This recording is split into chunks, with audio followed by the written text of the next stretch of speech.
हैदराबाद के red hills इलाके में अचानक आग भड़क उठी। रिहायशी मकान के ग्राउंड फ्लोर मुकम्मल तौर पर जलकर खाक। तेलंगाना के दारुल हुकूमत शहर हैदराबाद से एक अहम खबर सामने आई, जहां रेड हिल्स के इलाके में एक रिहायशी मकान में अचानक आग भड़क उठी। ये वाक़या मोहम्मदी बोहरा मस्जिद के सामने पेश आया, जहां अचानक लगी आग ने देखते ही देखते मकान के ग्राउंड फ्लोर को अपनी लपेट में ले लिया। आग इतनी शदीद थी कि देखते ही देखते पूरा निचला हिस्सा जलकर खाक हो गया।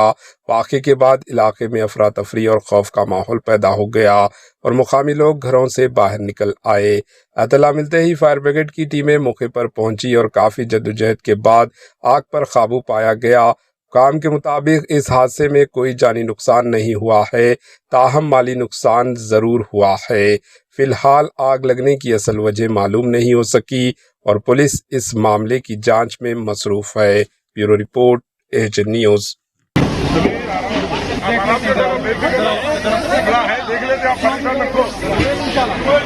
अरे पाइप फूट गया शायद जी, कुछ भी लगता पाइप को जमा गाड़ी को थोड़ा आगे दो, वो लड्डू साहब बड़ी आ गए, वो निकाल लिया हमला है। अरे हाथ लगाओ पाइप को।